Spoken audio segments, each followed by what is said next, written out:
जय शिवराय, जय भीम, जय संविधान। आज कल्याण डोंबिवली महापालिकेमार्फत विठ्ठलवाडी स्टेशनसमोरील नदी पात्रात या ठिकाणी माधव कन्स्ट्रक्शन कंपनी मोठ्या प्रमाणात बांधकाम करत आहे आणि आज ही जी पूरस्थिती बघत असाल, या पूरस्थितीला बेजबाबदार महानगरपालिका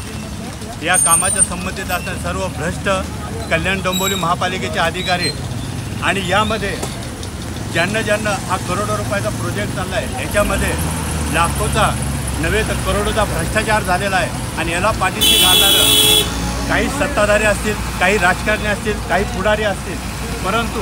या प्रकल्पामुळे कदाचित पुढे तुम्हाला दाखवतो हा जो पाण्याचा उंचीचा स्तर दिसत आहे। आम्ही आज या ठिकाणी पाहत असाल, बैठे धरणे आंदोलनाचा 96वा दिवस आहे, परंतु 96 दिवस आंदोलन करत असताना या महापालिकेनं बेजबाबदार भ्रष्ट अधिकारी, आयुक्त या लोकांना या आंदोलनाकडे जाणीवपूर्वक दुर्लक्ष करून आज हे जर काम नसतं तर ह्या कामाची पात्र खुलं असतं नदीचं आणि ह्या पाण्याचं स्तर एवढा नसून कदाचित 5-6 फूट पाण्याचे स्तर खाली राहिला असता, परंतु या भ्रष्टाचारी महानगरपालिकेनं ह्या कामाला बळ देऊन, संरक्षण देऊन आज ही जी पूरस्थिती निर्माण झालेली आहे, ही पावसामुळे नाही झाली, पूर येण्यासारखा इतका पाऊस झालेला नाही, परंतु या कामामुळे या ठिकाणी पूरस्थिती निर्माण झालेली आहे। आणि ही पूरस्थिती निर्माण होत असताना बेजबाबदार आयुक्त, बेजबाबदार संबंधित अधिकारी या लोकांना, स्थानिक अधिकाऱ्यांचं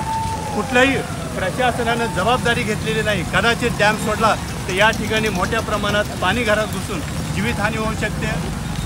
घरादाराचं नुकसान होऊ शकतं, घरदार उद्ध्वस्त होतील आणि हे बेजबाबदार सर्व अधिकारी, प्रशासकीय अधिकारी, शासकीय अधिकारी, पुढारी येऊन 5-5, 10-10 हजार देतील, परंतु एखाद्याच्या घराचा जर माणूस गेला तर याला जबाबदार कोण? याला जबाबदार ही माधव कन्स्ट्रक्शन कंपनी असून या ठिकाणी महापालिकेनं जाणीवपूर्वक संरक्षण देऊन आज आम्ही 96 दिवस या ठिकाणी आंदोलन करत असताना या सगळ्या बेजबाबदार लोकांनी जाणीवपूर्वक दुर्लक्ष केले। याचं कारणच असं, या कामामध्ये फार मोठा भ्रष्टाचार झालेला आहे आणि या ठिकाणी पूरस्थिती निर्माण होईल आणि अशी निर्माण झालेल्या पूरस्थितीला आज महापालिकेने या ठिकाणी कुठलीही आपत्कालीन व्यवस्था आत्तापर्यंत केलेलीच नाही। याचाच अर्थ ह्यांना सामान्य लोकांचं काही देणं घेणं नाही आणि या ठिकाणी बाजूला पोलीस स्टेशनसुद्धा आहे, आम्ही पोलीस स्टेशनकडे सुद्धा या बाबतीत तक्रार दिलेली आहे। जर या ठिकाणी जर काही जीवितहानी झाली तर याला संपूर्णपणे आयुक्त जबाबदार असेल आणि यांच्यावर 302 अंतर्गत गुन्हा दाखल करून सर्व या कामाच्या संबंधित असणाऱ्यांना अटक करावी अशी आम्ही अनेक वेळा मागणी केलेली आहे आणि आजच्या या परिस्थिती निर्माण झालेली आहे त्या माध्यमातून सुद्धा आज आम्ही, तुम्ही पाहत असेल या ठिकाणी बघा, आम्ही वारंवार सांगितलेलं आहे, पहिला तो प्रकल्प करा, नंतर हा करा आणि नंतर हा प्रकल्प करायला पाहिजे होता, परंतु या ठिकाणी प्रशासकीय ताकदीवर आणि राजकीय बळावर आणि पैशाच्या ताकदीवर हा प्रोजेक्ट बळजबरीनं रेटलेला आहे।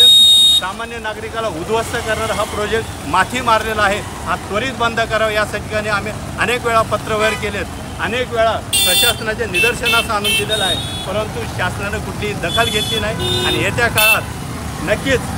जर या ठिकाणी काही अपघात घडला तर आयुक्तावर 302 अंतर्गत गुन्हा दाखल केल्याशिवाय राहणार नाही। जय हिंद, जय संविधान।